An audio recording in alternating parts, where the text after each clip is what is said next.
జగన్ ప్రభుత్వ విధానాలతో రాష్ట్రానికి రాజధాని లేకుండా చేశారని మండిపడ్డారు మంత్రి ఆనం రామనారాయణ రెడ్డి.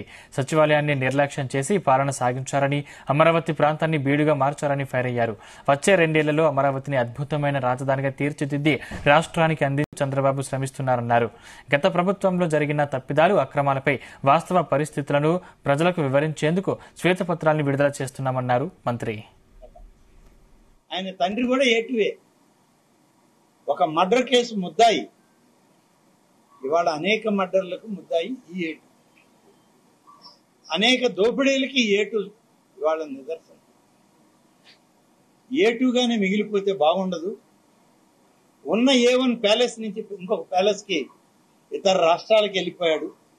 నేను కూడా A1 స్థాయికి ఎదగాలి అని పాపం విశాఖపట్నంలో ఆయన చేసిన అరాచకం,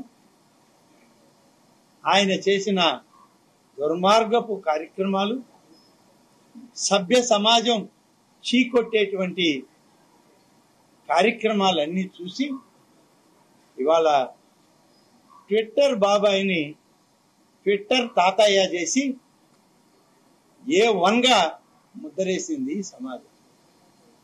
ఇవాళ ఇటువంటి వ్యక్తులు మన అదృష్టం, నెల్లూరు జిల్లా ప్రజల అదృష్టం.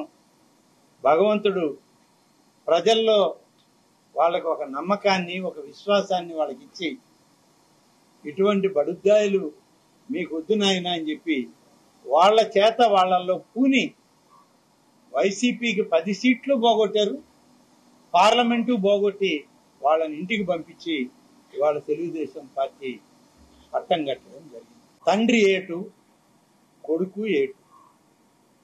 మీరందరూ ఏమనుకున్నారంటే ఏటు అనగానే ఇదేదో పై స్థాయిలో ఎక్కడో ఉంది, కానీ ఏటుల ప్రక్రియ మన ఇక్కడే ఉంది.